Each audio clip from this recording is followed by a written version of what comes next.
Bonjour à tous et bienvenue dans la série Femmes de lumière, la série qui met en lumière les femmes entrepreneuses. Alors aujourd'hui, j'ai mon cadeau de Noël. J'ai l'immense plaisir d'accueillir Sophie Chag. Sophie que j'admire énormément, qui m'inspire tout autant. Sophie qui n'est pas juste coach, mais qui pour moi est une magicienne des temps modernes. Et je suis vraiment ravie, plus que ravie que tu as accepté mon invitation. Donc, merci encore pour ça, Sophie. Et puis, pour ceux qui ne te connaîtraient pas, je te laisse te présenter. Ah, mais merci Anne-Claire, parce que ton introduction est tellement merveilleuse et tellement gentille. Merci pour ça, du fond du cœur, merci. Donc moi, je suis une coach, mais je suis avant tout une maman de 3 enfants. Je suis mariée, je vis dans le sud-ouest de la France et après une première expérience en tant que courtière en prêt immobilier, j'ai décidé il y a 2 ans maintenant de démarrer, de commencer le métier de coach. Et donc, depuis 2 ans, j'accompagne les femmes et plus particulièrement depuis un an, les entrepreneurs à créer une vie sans limite. En fait, moi, ma conception, ma vision des choses, c'est que en fait, ce qui s'est passé, c'est que dans ma vie, souvent, on a été en manque d'argent, que ce soit dans mon enfance, après avec mon mari. Et puis, à un moment donné où j'ai décidé que c'était terminé, j'avais plus envie de vivre cette vie-là. Et donc, du coup, j'ai décidé que j'allais créer la vie que je voulais vivre comme si c'était un rêve, comme c'est le film de Noël. Là, on est en plein dedans. Mais j'avais envie que ma vie, ça ressemble à un film de Noël avec un merveilleux amoureux, avec des enfants extraordinaires, avec une belle maison, puis des voyages et une vie magique. Et ce que j'aime, c'est accompagner les femmes à créer cette vie magique dans toutes les sphères de leur vie. Alors, ce que je trouve hyper inspirant chez toi, parmi d'autres choses, c'est que des fois, on peut avoir l'idée que bah, pour réussir, il faut être une Wonder Woman, il faut ne pas avoir d'enfants. Enfin, on peut avoir des idées un peu préconçues, tout ça. Et toi, eh ben, tu es juste toi, en fait. Et c'est ça que je trouve absolument génial et tellement inspirant pour et ben, toutes les femmes qui peuvent avoir un passé qui a été compliqué avec des épreuves de vie, toutes les femmes qui sont mamans, célibataires ou pas, toutes les femmes qui sont en couple ou pas, toutes les femmes qui n'ont pas forcément fait des études exceptionnelles, parce que quand on regarde un petit peu le panel des coachs en France, il y en a qui ont fait finance, il y en a qui sortent d'écoles de commerce plus réputées les unes que les autres. Et c'est vrai que même sans le vouloir, on peut avoir tendance à se comparer, à se sentir des fois bien petite et à chercher justement dans ces parcours de vie des excuses pour ne pas atteindre ses rêves et finalement que nos rêves soient juste des fantasmes que l'on trouve tellement trop inaccessibles que toi, tu incarnes tellement ça en fait. Tu incarnes cette notion d'illimité, de vivre un rêve en fait éveillé et que on peut passer, c'est ce que je te disais tout à l'heure, on peut passer de pas grand-chose à, à tout et tellement plus que ça et vivre vraiment dans cette abondance du tout est possible et moi aussi j'y ai droit en fait comme tout un chacun. Ouais. Aujourd'hui, tu as créé une communauté exceptionnelle où bah, depuis quelque temps on a la chance de te suivre en live dans bah, toute ton aventure en fait parce que tu as vraiment fait de ta vie une aventure je trouve et c'est tellement génial de voir à quel point bah, ouais, toi aussi, tu as tes hauts, tu as tes bas, tes mamans, tu as tes enfants qui sont des enfants dans, dans tout ce que peut représenter l'enfant, l'adolescent, etc. Tu as ta vie de couple par ailleurs où aujourd'hui tu as vraiment créé un cocon familial à l'image que tu avais envie de vivre. Et bah, aujourd'hui, vous partez en voyage, le voyage de votre vie, en fait, de vraiment la vie que tu as construite. Et je trouve ça tellement inspirant pour toutes les mamans qui plus est, où on a envie de donner le meilleur à nos enfants, où on a envie de leur montrer que non, on n'est pas obligé de rester des heures derrière un bureau à faire un boulot qu'on n'aime pas pour des miettes, en fait, de ce que l'on veut bien nous donner, que l'on peut vraiment être profondément créateur et acteur de sa vie et de décider de ce Mm. qu'on veut pour soi et de faire en sorte de devenir la personne qui va rendre ça possible. Et toi, tu incarnes vraiment ça. Et je te disais tout à l'heure que dans tout le mouvement du développement personnel où on peut être un vrai rat de bibliothèque, avoir fait 12 000 formations, etc., bien souvent, ça reste là, ça reste mentalisé. Et et ça descend pas. Et c'est vrai qu'on peut avoir ces conflits-là, alors que toi, tu incarnes vraiment ça. Et finalement, ce que tu partages à travers tes programmes, c'est simplement, si on peut dire ça comme ça, qui tu es, qui tu deviens, qui tu as envie de devenir, et pas simplement pour toi aussi, mais comme tu le disais, pour montrer que c'est accessible à tout un chacun. Et ça, je trouve ça mais tellement, tellement inspirant. Est-ce que justement, tu aurais envie de partager avec nous quel a été finalement ton développement personnel, mais vraiment interne en fait, au-delà de tout ce que tu as pu apprendre, au-delà des coachs, au-delà de tes formations, etc. Comment ça s'est passé en toi il y a à peu près 1 an environ, quand tu as pris cette décision ferme que c'était la dernière fois de ta vie que tu aurais des problèmes d'argent? Qu'est-ce qui s'est passé pour toi? Alors, il s'est passé que il y a eu un vrai shift à l'intérieur de moi, une décision au plus profond de mes tripes que c'était pas ça la vie. C'est comme un appel à vivre quelque chose. Et, et ce qui s'est passé, c'est que j'étais à ce moment-là dans un groupe dans un mastermind d'entrepreneurs. Et puis, j'étais pas la seule à avoir ces difficultés à vraiment faire quelque chose qui sorte du train-train quotidien, vraiment à créer une vie extraordinaire.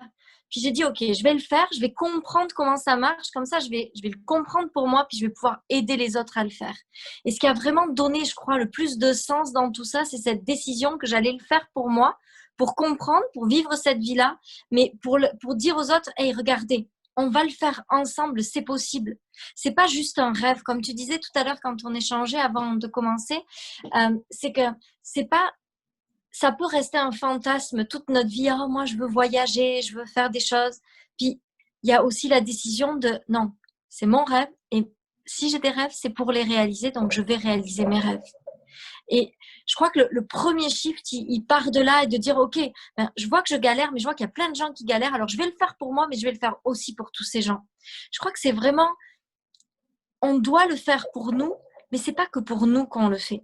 Je crois que quand on fait les choses que pour nous, ça fonctionne beaucoup moins bien que quand on se dit, OK, je vais le faire pour moi, mais je vais aussi le faire pour inspirer les autres.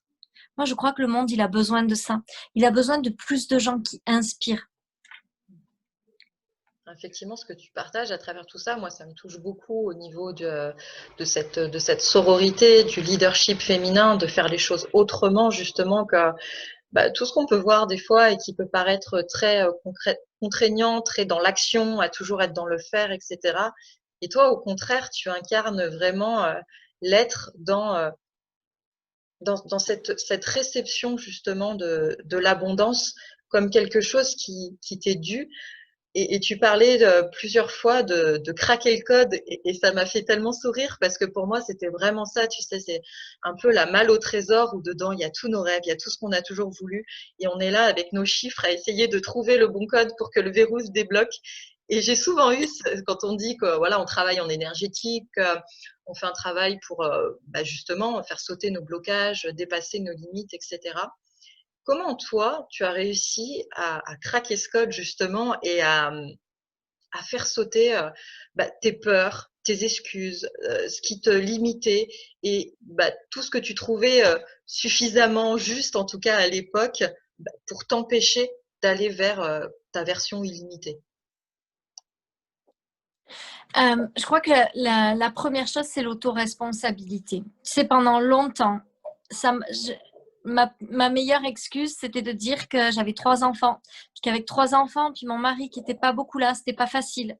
Ensuite, c'était que mon mari, il était jamais là quand il y avait besoin. Tu sais, il y avait un lancement, hop, il travaillait chez Enedis, donc l'électricité. Donc, hop, il y avait un coup de vent, hop, je le voyais plus pendant 3 jours. Puis, ah, c'est ta faute, c'est pour toi, c'est à cause de toi que ça n'a pas marché. Parce que tout à l'heure, tu disais que j'ai créé une vie extraordinaire avec mon mari, mes enfants. Mais tu sais, on est juste des humains. Donc, des fois, on n'est pas d'accord, des fois, on s'engueule, des fois, mes enfants, ils claquent la porte. Ouais, c'est pas juste, elle a eu ça, puis moi, j'ai pas eu ça. Ma petite de 7 ans, elle est loin d'être parfaite. Elle a 7 ans, mais en vrai, elle croit qu'elle a 18 ans.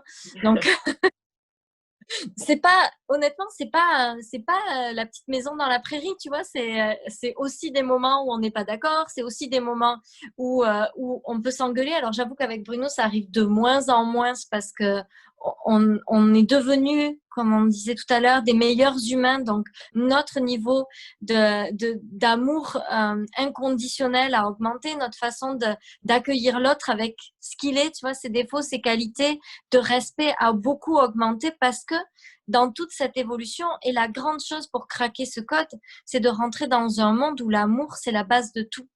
C'est-à-dire qu'aujourd'hui, je n'ai jamais été dans un niveau d'amour aussi grand, un niveau d'amour pour les autres, mais même, tu vois, pour les gens qui sont pas gentils ou pour, j'arrive à revenir dans l'amour très vite, à me dire, ok, ben, c'est pas par rapport à moi, c'est par rapport à eux. S'il y a des gens qui sont pas gentils, s'il y a des gens qui me détestent, ben, c'est pas ma faute, c'est pas parce que j'ai fait quelque chose de mal, je m'en veux pas à moi, mais je leur en veux pas non plus parce que je sais juste qu'ils font ce qu'ils peuvent avec qui ils sont à cet instant précis. Et une grande partie de se craquer le code, là, de ce code, c'est l'amour. C'est vraiment de pardonner à ceux qui nous ont blessés, de pardonner à nos parents de ne pas avoir été parfaits, de se pardonner à nous d'avoir cru qu'on n'était pas capable et de pardonner aux autres de ne pas être ceux qu'on voudrait qu'ils soient. Donc, je crois que pour craquer ce code, c'est vraiment devenir un meilleur humain chaque jour. C'est rentrer dans une humanité plus grande, c'est faire en sorte de sortir de ce jugement. Quand on juge les autres, on se juge. Le moment où on arrive à ne plus juger les autres, c'est le moment où on se juge plus nous. Et vice-versa. On ne peut pas être le genre de personne qui juge plus les autres et se juger. Ça marche pas. On ne peut pas être le genre de personne qui se juge et qui juge pas les autres. C'est les deux, ça va ensemble. Donc, plus tu apprends à arrêter de juger les autres, et plus tu apprends à arrêter de te juger. Et plus tu apprends à arrêter de te juger, plus tu t'autorises à vivre une vie facile, légère, où ça n'a pas besoin d'être difficile. Alors justement, je voudrais revenir sur cette notion de difficulté. On en parlait tout à l'heure, où on a à peu près tous été forgés sur le modèle faut en baver pour y arriver, faut mériter, faut gagner sa croûte, faut machin, faut. Dans le truc où vraiment on sent le dur labeur derrière, alors que toi, t'insuffles tout le contraire en fait. T'insuffles ce mouvement de fluidité, d'abondance, mais dans la facilité, dans l'authenticité, dans quelque chose qui est voilà, limite comme l'air qu'on respire, avec cette vision de l'argent que moi je trouve profondément novatrice, parce que c'est pas ce qu'on nous a appris, c'est clairement pas ce qu'on nous a appris, et que c'est frontal parfois, et comme tu disais, on peut avoir tendance à, hop, à se remettre un petit peu en retrait dans ses habitudes et dans ce qu'on a toujours connu, parce que c'est flippant en fait de se dire que c'est magique et ça peut être tellement facile. Comment toi, t'as fait ce switch, et comment finalement tu es rentré dans cet état d'esprit où mais la vie qu'on veut, en fait, c'est facile, et que quand on souhaite matérialiser quelque chose, on se la complique tellement trop, en fait. Alors, il y a deux choses. La première chose, c'est que on oublie que on est une âme qui est venue vivre une expérience sur Terre et que potentiellement, à la naissance, on a le droit à tout. Tu sais, c'est nos croyances qui font que ensuite on s'autorise plus à avoir tout parce que c'est pas comme ça qu'on grandit, c'est pas comme ça qu'on nous explique les choses. Euh, mais on est né avec la capacité de tout avoir dans la vie. Tu sais, un bébé, il n'a pas besoin de travailler dur pour avoir à manger. Il a juste besoin de dire j'ai faim, ok, je te donne à manger. On est comme ça. C'est notre droit de naissance, cette illimité. Maintenant, je vais en parler ici, puis ça fera l'objet de mon live aussi aujourd'hui sur ma page hier. Je te le racontais tout à l'heure. Hier, ma belle-mère, donc la femme à mon père, l'ex-femme à mon père, est venue à la maison passer un petit moment. Bon, on est confinés, c'est pas bien, mais elle est venue quand même. Et elle a appris à ma fille Valentine à dessiner. Et elle a expliqué à Valentine que, donc ma belle-mère, elle a fait beaucoup de tableaux, beaucoup de peintures, elle dessine vraiment bien. Et elle a expliqué à ma fille Valentine que pour apprendre à dessiner, la meilleure façon de faire, c'est de prendre un calque et de commencer à recopier des choses. Puis petit à petit, à force de recopier les mêmes choses, notre cerveau, il enregistre comment on fait. Puis après, il est comme capable de reproduire ces gestes-là sans le calque parce qu'il a enregistré ça.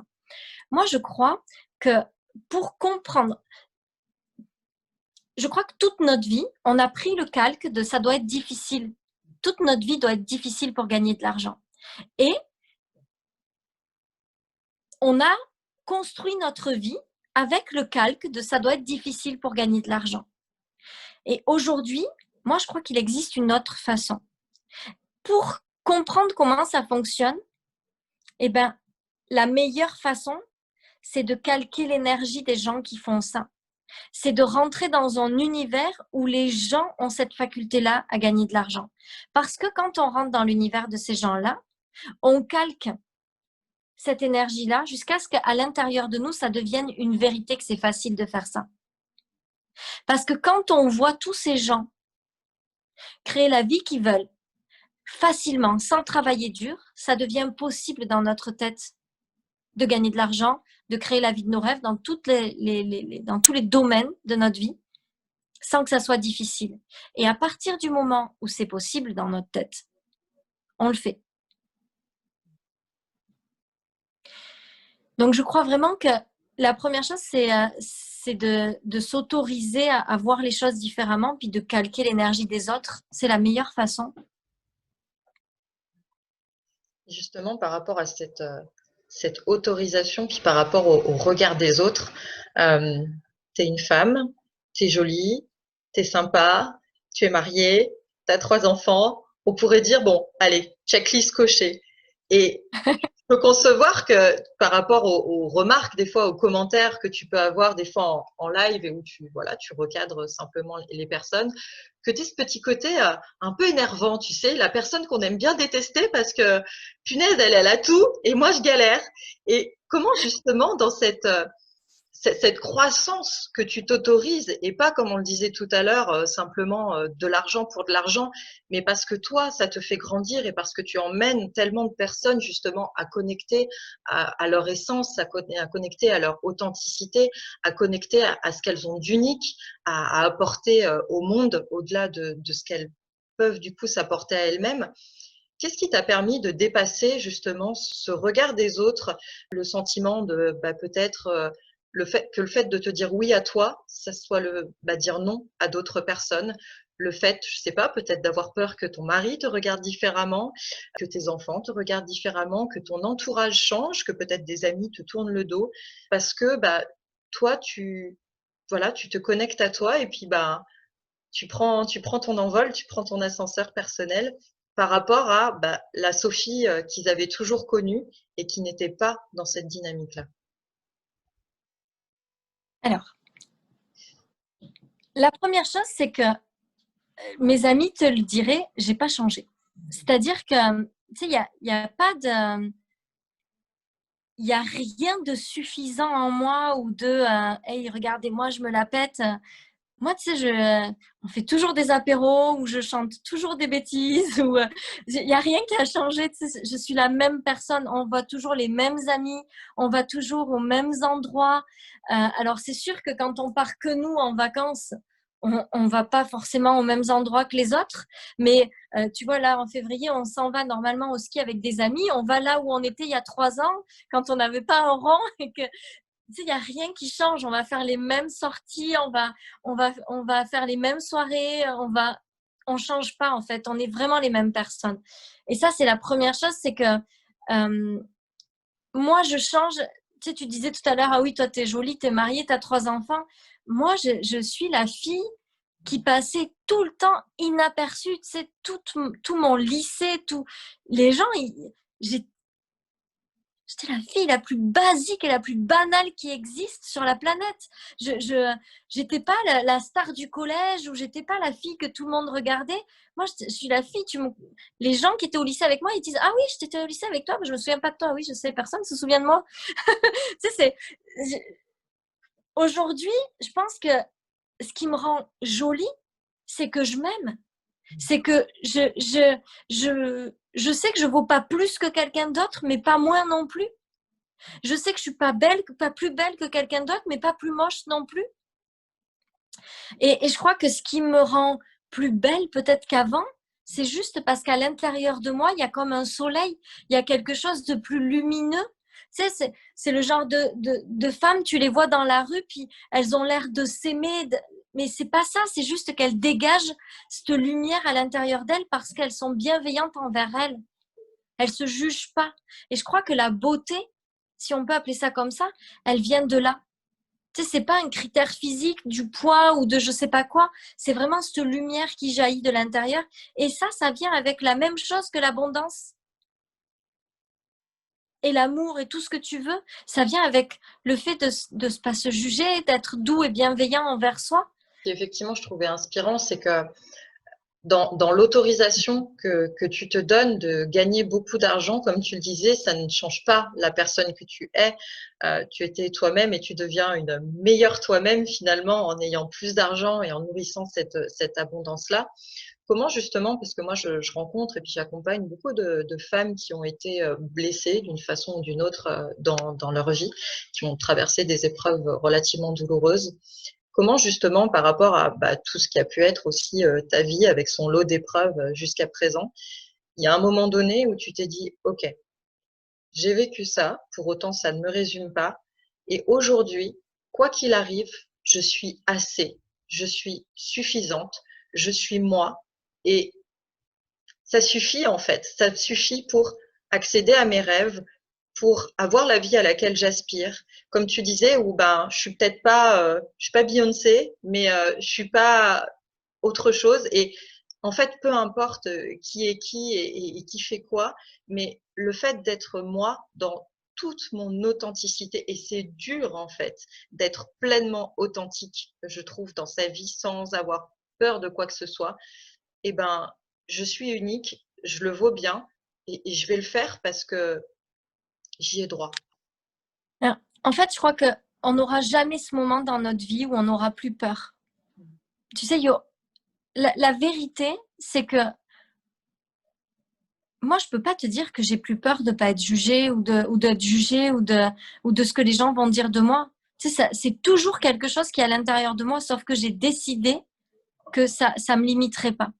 J'ai décidé que peu importe ce qu'allaient dire les gens, aujourd'hui, et ça revient à l'amour, c'est que c'est pas moi le problème, c'est que c'est eux qui ont des blessures et ils vont me juger à travers leurs blessures. Donc ça m'appartient pas. Et ensuite, ce qui se passe, c'est que toute notre vie, on essaye de savoir qui on est et on s'empêche de découvrir qui on est vraiment par peur de ce que les autres vont penser. Mais en même temps, c'est quelque chose, on court après, tu sais, qui je suis vraiment, c'est comme si c'était qui suis-je, le Saint Graal là. Et je crois que moins on cherche à se définir de façon arrêtée, plus c'est facile de se dire que tout est possible. Il n'y a pas un moment dans la vie où tout va être réglé. Tu sais, si on était là et que tout était réglé, on serait plus là en fait, je crois. On est là toujours pour régler quelque chose. Il y a toujours une blessure. Mais ça peut pas être une excuse. On a tous, tu disais, oui, j'accompagne des femmes qui ont vécu des choses difficiles. Mais qui n'a pas vécu de choses difficiles? Tu sais, c'est même ceux qui ont vécu une vie qui pourrait sembler parfaite à d'autres, ils ont des blessures. Parce qu'on est tous faits de ça. C'est pour ça qu'on est sur Terre. On est des humains venus vivre une expérience humaine qui va nous apporter son lot de moments faciles et de moments difficiles. Mais si on se résume par ce qu'on a vécu, on ne peut pas créer un avenir illimité. Et tu sais, je ne sais pas si ma mère écoutera ça, mais ma mère a passé sa vie à me dire, j'espère pas, ma mère a passé sa vie à me dire que tous les hommes étaient des menteurs, des tricheurs, des égoïstes, des salauds. Puis moi, dans ma vie, j'ai eu vraiment des belles personnes autour de moi. Tu sais, j'ai pas eu beaucoup d'hommes vraiment mauvais. Et même ceux qui m'ont fait du mal, je sais que c'était pas des hommes mauvais, c'était juste des hommes qui étaient perdus à un moment donné. j'ai jamais choisi de croire ce que ma mère avait dit au sujet des hommes et j'ai toujours décidé de les voir comme des belles personnes. Mais c'est un choix. C'est qu'à un moment donné, moi je me souviens, j'étais toute petite et elle me disait les hommes sont tous des tricheurs. Puis moi je voyais mon tonton, puis j'adorais mon tonton et je disais non, mon tonton il est bien. Mon tonton c'est pas un menteur, mon tonton c'est pas un tricheur, il aime sa fille, il s'occupe de sa fille, c'est un super papa. Alors c'est pas vrai, tu sais, puis il y avait la petite fille en moi qui disait non, c'est pas vrai, je veux pas croire à ton histoire. Et ça, c'est ma force, c'est ça qui m'a permis d'avoir toujours de belles histoires. C'est parce que j'ai jamais cru cette histoire qu'on m'a racontée. Par contre, j'ai acheté la croyance, celle-là, j'ai bien voulu la croire, que ça devait être difficile, que l'argent, je pourrais jamais en gagner parce que j'avais pas fait des études, parce que j'avais pas bien travaillé à l'école. Mais c'est juste, à un moment donné, tu le sais là, que tu achètes quelque chose, tu valides cette croyance-là. C'est une décision que tu prends de valider que les hommes sont tous des cons parce qu'il y a eu des expériences. Moi aussi, j'ai vu plein d'hommes être pas bien, mais j'ai toujours choisi de me dire que non, il y avait tout un tas d'hommes bien. Et c'était facile pour moi de tomber sur des hommes bien. Je suis toujours tombée. Tous les hommes de ma vie ont été des hommes vraiment extraordinaires. Parce que c'était, dans ma tête, les hommes sont extraordinaires. Pourtant, je te jure que même si j'ai vécu des histoires où la plupart des gens diraient que ces hommes-là sont vraiment des horribles personnages. Mais moi, je ne vois pas ça comme ça. Et c'est ça qui fait qu'aujourd'hui, j'ai pu créer cette relation-là avec Bruno. C'est que je ne vois pas les hommes comme quelqu'un de méchant ou de malhonnête ou de malveillant. Mais par contre, il a fallu que je décide de ne pas croire à ça. À un moment donné, on doit décider de croire que ce n'est pas obligé que ce soit difficile. On doit décider de croire même si on n'a pas de preuves. C'est là où l'auto-responsabilité, elle prend toute sa puissance. Je suis responsable de ce à quoi je crois. Et oui, j'ai pas de preuve que ça va être facile, mais je vais le faire. Comme ça, j'aurai des preuves. C'est une décision. C'est vraiment à un moment donné, est-ce que je choisis de croire à ça ou est-ce que je choisis de pas y croire? Et la plupart des gens vont te dire, ah oui, mais ça, c'est facile de le dire. Mais c'est facile de le faire. Il faut juste le décider. C'est facile de le faire, ça ne veut pas dire que tu vas pas souffrir quand tu vas le faire. Mais c'est juste une décision. La même décision que tu prends quand tu prends ta voiture et que tu te demandes je vais à gauche ou je vais à droite. Tu prends une décision. On prend des décisions tout le temps dans nos vies. Et on doit prendre des décisions sur ce qu'on choisit de croire. Quels ont été, toi, tes plus gros challenges entre il y a 2 ans et aujourd'hui?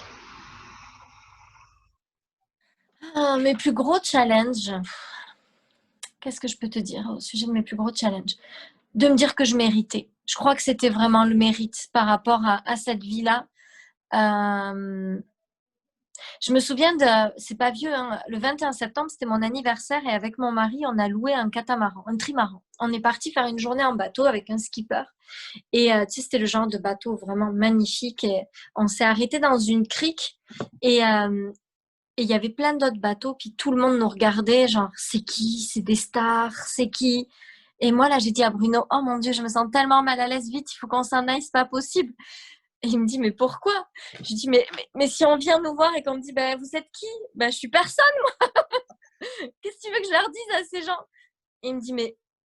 Et là, tu vois, j'ai encore pris conscience que j'étais encore dans cette croyance-là de je mérite pas d'avoir un bateau pour moi, pour mon anniversaire. Je mérite pas de loger dans un hôtel où il y a que des stars. Je mérite pas parce que moi, je suis personne. Tu sais, j'ai pas écrit des chansons, j'ai pas fait la une à la radio ou à la télé ou j'ai pas joué dans des films. Je suis pas un personnage public. Et le plus gros challenge, ça a été de me dire, mais moi, j'ai rien fait d'autre dans ma vie que de croire que ça pouvait être facile. Et c'est devenu facile. Et j'aide les gens à ce que ça soit facile dans leur vie. Et c'est la seule chose qui fait qu'aujourd'hui, j'ai le droit de vivre cette vie-là. Tu sais, je te le disais, je ne sais plus si c'était du coup en live ou tout à l'heure, mais c'est plus facile de rater les choses que de les réussir. Parce que c'est beaucoup plus facile quand on croise quelqu'un de lui dire oh non, oui, bon, mon entreprise, c'est un peu dur en ce moment. Tu sais, quand tout le monde galère, là, c'est la merde, c'est le Covid. C'est tellement plus facile de dire ah oui, pour moi aussi, c'est difficile que de dire oh, non, écoute, moi, ça va super bien, je suis tellement heureuse. Les plus gros challenges, c'est de s'autoriser à aller mieux que les autres, à vivre une vie hors norme par rapport à la plupart des gens et à se dire qu'on le mérite. Pas parce qu'on est plus que quelqu'un d'autre, mais parce que fondamentalement, tout le monde mérite ça. Sauf que nous, on a compris comment ça marchait pour le faire. Dans ton parcours que tu as mis en place avec plein de programmes, et donc ton parcours annuel s'appelle Quintessence, qui est aussi ta marque. Et ça m'avait fait sourire quand tu avais évoqué ça, parce que pour moi, la quintessence, tu sais, c'était un peu comme le deuxième volet de la Reine des Neiges, où tu as tous les éléments et où elle-même, après, tu sais, incarne justement ce cinquième élément, cette quintessence-là. Et aujourd'hui, à travers tout ce que tu partages, c'est ça, je pense, que tu souhaites, c'est que chacun se révèle comme cette quintessence de sa vie. Est-ce que tu as envie de nous partager un peu plus ton programme et donc tout ce déroulé finalement que tu proposes tout au long de l'année, où tu as un programme chaque mois pour arriver sur des thématiques particulières à se révéler à soi-même à chaque fois? En fait, tu l'exprimes tellement bien. La quintessence, c'est quand tous les éléments se réunissent pour former plus qu'une seule chose. Il y a plusieurs définitions de la quintessence, mais celle-là en est une. Il y a aussi le fait que c'est le luxe dans tout ce qu'il a de plus simple. Et les deux définitions me parlent énormément. Parce que moi, je vis le luxe au quotidien, de pouvoir m'acheter tout ce que je veux, de pouvoir partir en voyage quand je veux, de pouvoir avoir une vie où c'est vrai, tu sais, on compte rien. Tout est possible, tout est facile. Mais mon plus grand luxe, c'est mes moments avec mes enfants, c'est nos balades dans la forêt, c'est pas forcément l'argent, tu sais. Donc, pour moi, la quintessence, c'est vraiment ça, c'est vraiment cette abondance dans la simplicité aussi. C'est le temps, c'est la chose la plus simple, mais finalement la plus luxueuse de notre vie quand on a le temps de profiter des gens qu'on aime. C'est le plus grand luxe. Et et il y a effectivement ce côté où on a tous les éléments, on réunit tous les éléments, puis nous, on fait comme transformer tous ces éléments pour faire jaillir la lumière de tout ça. Et le programme annuel, tu sais, c'est un peu comme cette histoire de dessin, c'est-à-dire que tu vas venir calquer une énergie et une sagesse, parce que moi, mon travail, c'est 8 heures de coaching dans la semaine, en gros. Et tout le reste du temps, c'est moi qui approfondis ma sagesse dans ma façon de vivre ma vie, dans ma façon d'observer, dans ma façon de chercher toujours quel est le message. Tu vois, ma belle-mère qui vient, qui explique un dessin, ça devient un message, ça devient quelque chose. Tout est comme ça. C'est ma sagesse que j'approfondis chaque jour, à chaque instant. Mon travail permanent, c'est approfondir ma sagesse. Et ces programmes, c'est comme rentrer dans mon monde. C'est venir connecter avec ma sagesse pour que chacun se l'approprie à sa façon. C'est comme la quintessence, toi, ça te fait penser au deuxième volet de la Reine des Neiges. Pour d'autres, c'est d'autres choses. Chacun a sa propre définition de la sagesse, mais en venant calquer à cette énergie-là, à cette vibe-là, les personnes peuvent venir l'intégrer dans leurs cellules. C'est pas quelque chose qui reste dans la tête, c'est quelque chose que tu viens intégrer dans tes cellules. Et ce programme annuel, en fait, c'est chaque programme qui est vendu indépendamment les uns des autres. Et puis, il y a ce container annuel où tu as accès à tous mes programmes à un prix plus bas. C'est vraiment comme apprendre à dessiner. Tu sais, tu viens calquer pendant 12 mois à mon énergie. C'est obligé que quand tu repars de là, si tu as calqué mon énergie pendant 12 mois, mon évolution pendant 12 mois, c'est obligé que toi, tu saches faire ça toute seule, que tu sois capable d'avancer sur ça toute seule. Donc, le but, c'est jamais des stratégies, c'est toujours de venir intégrer les choses, cette sagesse à un autre niveau, parce que pour moi, c'est elle qui fait que on crée l'illimité dans notre vie. J'imagine qu'il y a 2 ans, tu pensais pas en être là. Non. Tu avais dit, waouh, la Sophie du futur, ce sera ça. Oh, waouh. Aujourd'hui, à quoi tu aspires justement dans cette dynamique d'illimité? Qu'est-ce qui te fait encore vibrer? À quoi tu as envie de contribuer?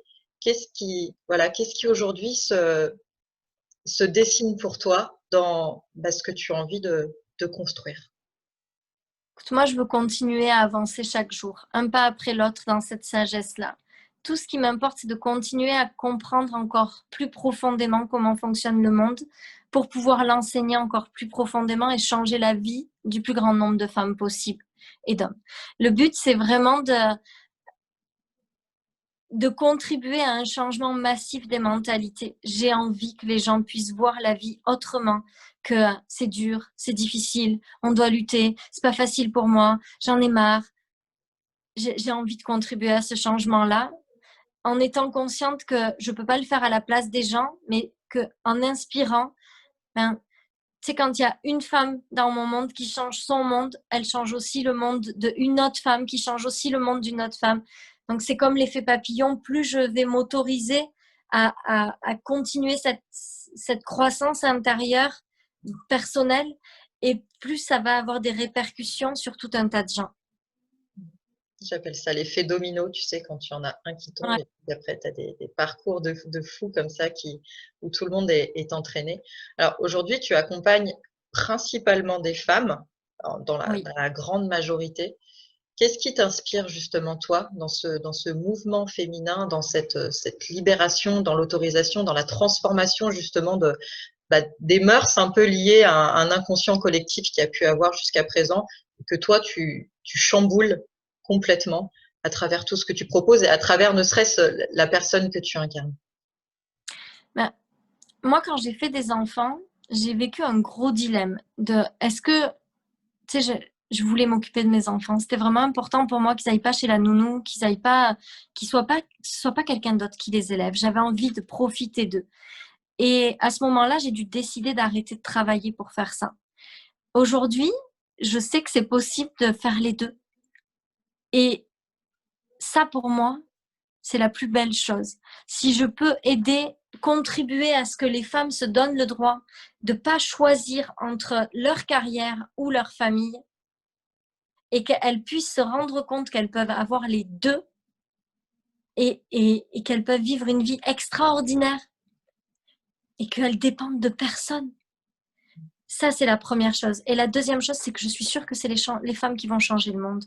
Je suis sûre que c'est la bienveillance et l'amour des femmes qui peut changer le monde. Je veux pas dire que les hommes sont pas dans l'amour, mais je sais pas pourquoi je suis convaincue que ça passera par les femmes. Qu'est-ce que justement, pour finir, tu voudrais transmettre aux femmes de façon générale, celles qui te connaissent, celles qui te découvrent, dans cet élan de, voilà, peu importe si vous vous sentez bien né ou pas, peu importe les études que vous avez fait, peu importe si vous êtes maman ou pas, peu importe en fait à quoi ressemble votre vie aujourd'hui, si vous voulez accéder à vos rêves, si vous voulez concrétiser la vie qui vous inspire, si vous voulez devenir une version upgradée de vous-même, tout est possible. Qu'est-ce que Ouais. tu voudrais leur transmettre pour qu'elles y croient, mais elles y croient comme quelque chose de, tu sais, pas simplement oh, j'aimerais bien. Non, qu'elles y croient comme un truc de non négociable, en fait. Et que peu importe les tempêtes, parce qu'il y en aura, faut, comme tu le disais, on est tous humains, en fait, et peu importe où on en est sur le chemin, on reste humain. Mais que ce soit quelque chose qui les porte et qui soit vraiment inébranlable.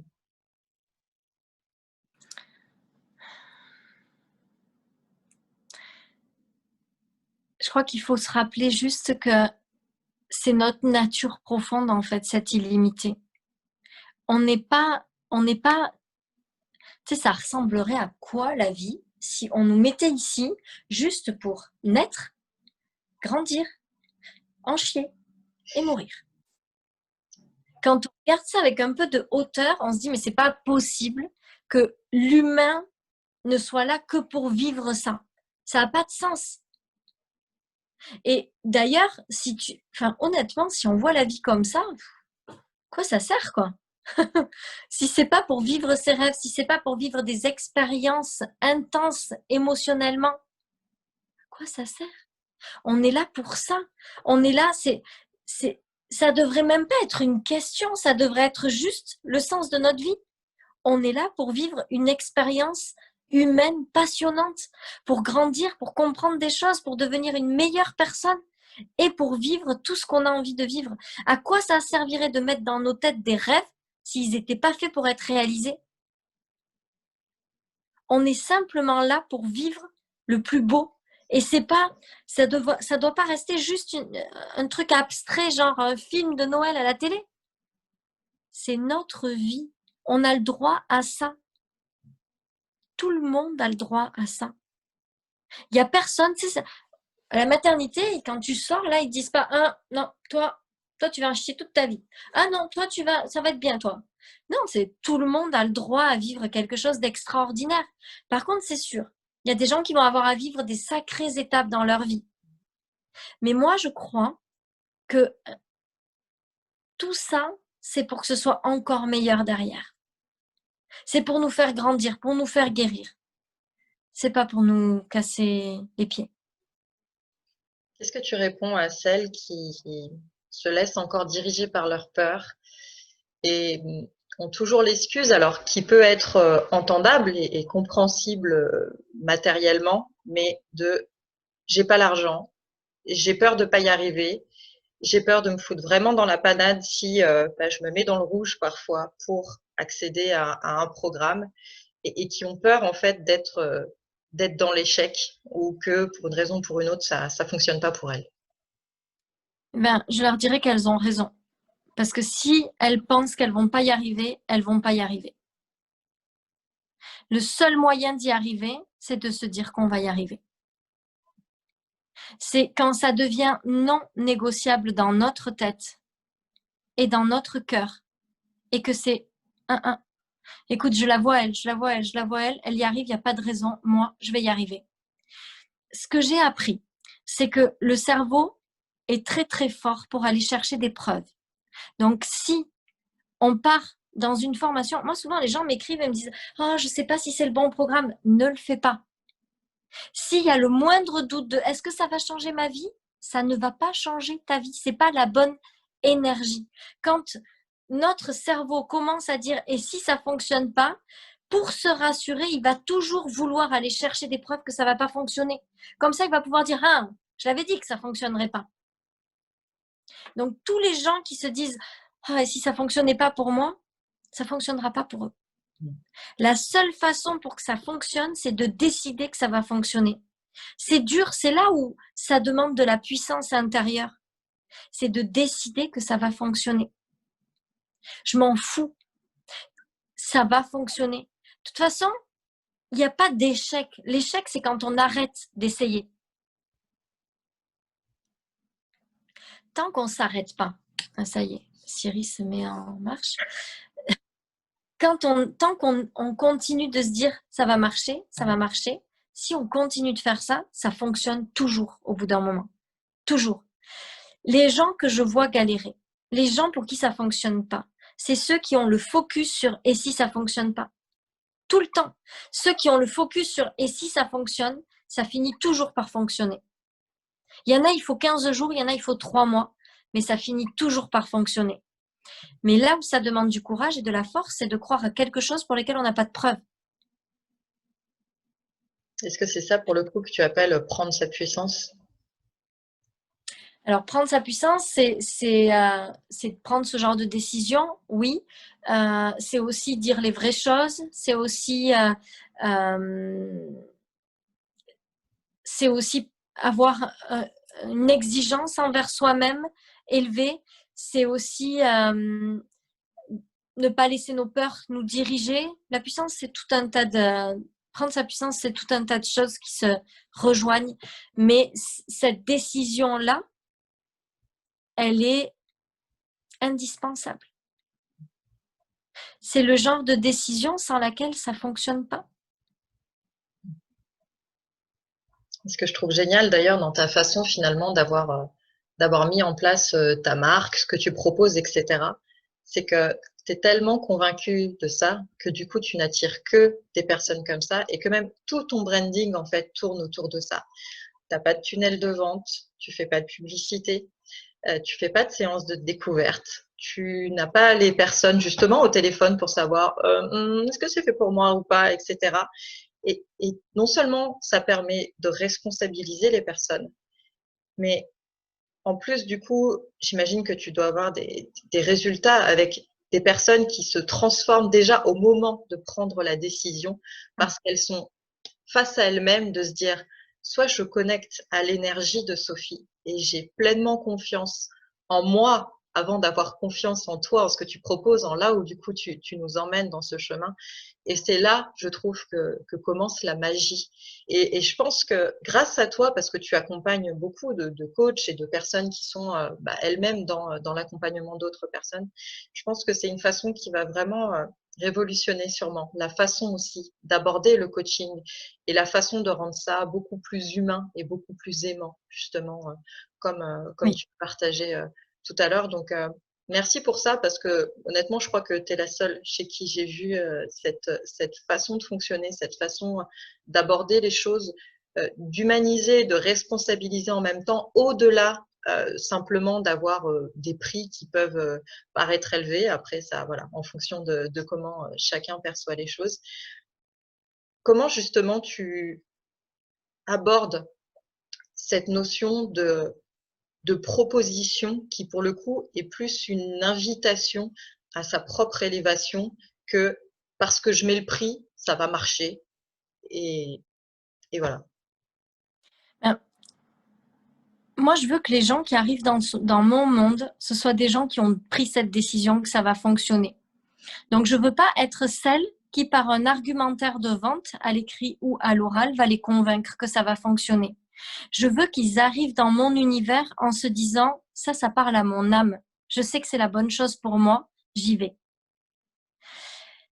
Ce que j'ai appris, c'est que si je les convainc, je sais le faire, mais je leur enlève leur puissance. Je leur permets pas de prendre la décision que ça va fonctionner parce que c'est moi qui prends la décision pour eux que ça va fonctionner. Et ça crée des gens qui attendent des choses de moi. Et moi, je veux pas qu'on attende des choses de moi. Moi, je veux des gens qui arrivent dans mon monde en se disant, j'ai aucune idée de ce qui va se passer, mais je sais que ça va changer ma vie. Je le sens dans toutes mes tripes.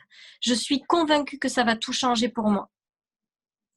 Parce que c'est là qu'on obtient des résultats avec les gens. C'est pas quand on essaye de les convaincre.